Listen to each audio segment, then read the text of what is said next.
Five-star quarterback Jared Curtis has committed to the Georgia Bulldogs. This is a massive, massive deal. He's the number one quarterback in the country, the number 6 overall prospect in the entire country for the 2026 class, committed to Georgia over Oregon, rejoining Georgia's commit list. This is a guy that was on Georgia's commit list early on, committed to Georgia, kind of backed off a little bit earlier this spring, looked at other options, narrowed it down to a final 2, Oregon and Georgia. I thought the Ducks were the team to beat when he announced that, but after a multi-day visit to Georgia in mid-March, I was told that Georgia kind of pulled even with the Ducks. This one went back and forth for a while, but at the end of the day, Jared Curtis, an elite quarterback, obviously the number one quarterback in the country, has committed to Georgia, giving them a truly game-changing quarterback. I know that word is kind of thrown around a little too often, but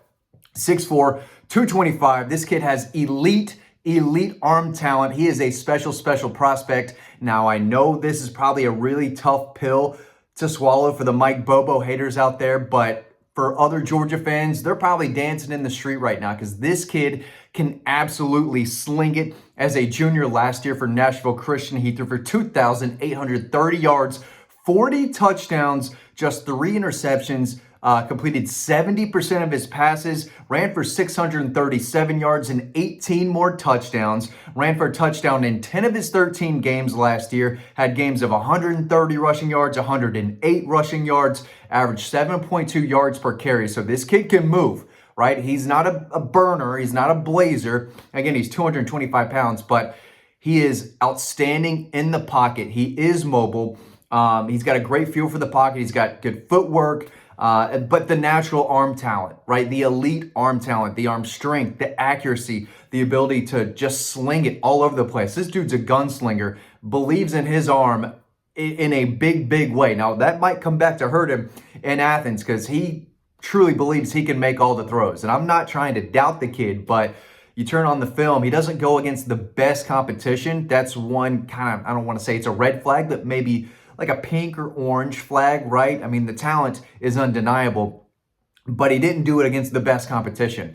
And, you know, him kind of throwing off his back foot, just throwing lasers all over the place, something that he probably won't be able to get away with in Athens, some of the throws he's making at the high school level right now. But, I mean, the dude flicks it 60 yards, and he can run. He's tough to tackle. He's great in short yardage situations, you know, 3rd and 3, 3rd and 2, 4th and 2, 4th and 1. He's great around the goal line, so he can get tough yards. He falls forward at the end of yards. This guy's not getting hit backwards. He is a big, kind of heavy kid with a massive arm. There's a reason he's the number one quarterback in the country, and Georgia was able to win him over. He and his family are big Mike Bobo people. I know, again, a lot of people aren't going to want to hear that, but that's what it is. This is not a situation where Georgia just outbid everyone. I can tell you, it was not the highest bid. And NIL definitely played a part here, and Georgia did everything they could, but they also sold the, hey, you can be developed here. You can win big here. And as I've reported for a long time now, Jared and his family, they have no problem with Mike Bobo and Kirby Smart. That was a big reason why they committed in the first place, and a big reason why they recommitted and, pretty much committed for a second and what I think is going to be the final time. They love the culture that Kirby Smart's built. They know that, he can put up big numbers in Mike Bobo's offense like a lot of quarterbacks have in the past. And, Carson Beck in 2023, of course, he took a step backwards in 24, but a lot of that was due to poor play by his receivers, poor play from his offensive line, not a great running game behind him. So Carson was trying to play Superman at times, and he forced the ball where it shouldn't be. And, a lot of it was on the players last year for the struggles of the Georgia offense. Now, Mike Bobo is not above criticism or anything like that. He's got to do a better job too, and I think he's under a lot of pressure. But he's got Gunnar Stockton, heading into this year. He's got a very talented Ryan Puglisi, a couple promising quarterbacks behind him. The 2 freshmen they brought in, Hezekiah Malinder, Ryan Montgomery. And now they've got Jared Curtis, a guy who is going to push for playing time early. Now, Gunnar Stockton could come back for a 2025 season. I think he's got 2 more years of eligibility.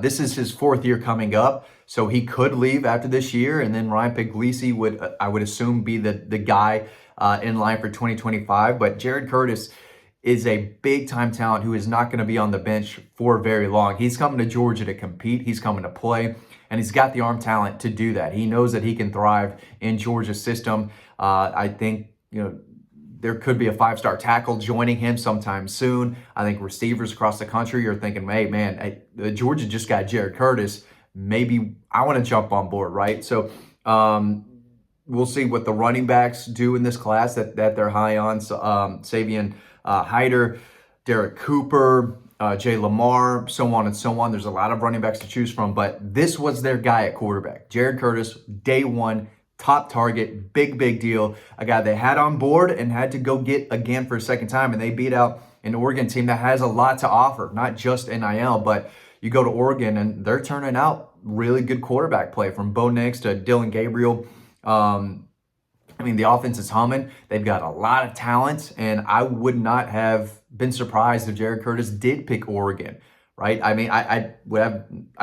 get it. I see it. That's a place where quarterbacks can thrive, but you can thrive at Georgia as well. Stetson Bennett, what he did at quarterback was outstanding. Obviously brought them 2 national championships. It was a Heisman finalist. So I don't want to hear that quarterbacks go to Georgia and can't do much. No, you can win championships. You can compete for a Heisman trophy. You can, be drafted, right? Stetson was drafted. We'll see if Carson Beck is next year. I think Gunnar has the ability to with a big year, but Jared Curtis is a big deal. He can make all the throws. He throws a beautiful ball down the field, but he can, zoom it in there too. He's got a fastball, but he can also throw a beautiful deep ball, allowing his receivers to run underneath it. He can throw on the run. Again, he's mobile enough. He's not, I wouldn't call him fast, but he is a tough physical runner, but he moves well in the pocket. He does have good footwork. He can feel guys coming at him, and he's mobile and athletic enough to where he can make a defender miss while keeping his eyes down the field. He can step up into a throw. He can escape and make plays with his legs that way. And again, he can throw on the run and improvise when things break down, but he's got the quick release. He just makes it look easy. Now, it's not going to be nearly as easy in the SEC. He's still going to have to clean some stuff up, and there's stuff that he is getting away with playing for Nashville Christian that is just not going to work in the SEC. He still needs to learn Georgia's offense, one that I think he can thrive in, but he's got to learn that he can't make every single throw day one, and that you cannot put the ball in harm's way. You still have to make the right decision, go to the open guy, not necessarily the deep ball every single time, because this dude loves to push the ball down the field. There's no doubt about it. But if he can continue to develop at quarterback and learn how to, just make the correct reads and read a defense, and maybe audible at the line of scrimmage when you see something, get into another play. He's got to learn the protections. He's got to learn it all still. You're the quarterback. You got to do everything. You have to play at a high level, but you have to know the offense inside and out as well. And I expect I know Gunnar Stockton knows the offense. I think he's going to have a really big year, but this is a big deal, no doubt about it. He's got size. He's got elite arm talent. He can throw from different platforms, different arm angles.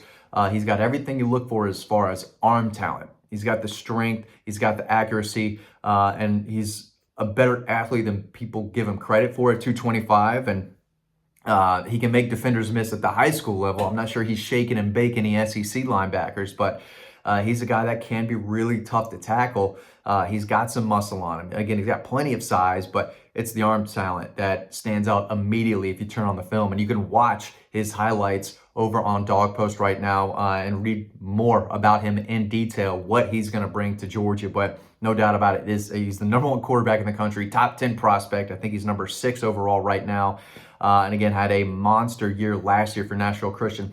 Could have put up even better numbers, but they're blowing teams out. So there were games where he barely threw the ball 10 times, right? So if you're expecting 4,000, 5,000 passing yards, this is not, his team, and the way he played a decent amount of the year last year, he's not going to put up those numbers. So there were games where they just had it on cruise control, and he threw for $150, $160, whatever. But the kid is extremely talented. They identified him as a top target early on. They won the family over a long time ago, and we're able to land his commitment again. So really big deal. I don't know what the exact numbers are, but I can tell you right now, I hope I said early in the video, this is not the highest bid. This is not a highest bidder type of deal. He's following the money. No, he wants to play for Mike Bobo and Kirby Smart. So that should be something the Georgia fans are excited about. I know that kills the narrative out there, but yeah, I've got extremely high expectations for this young man. He can absolutely play. This is a big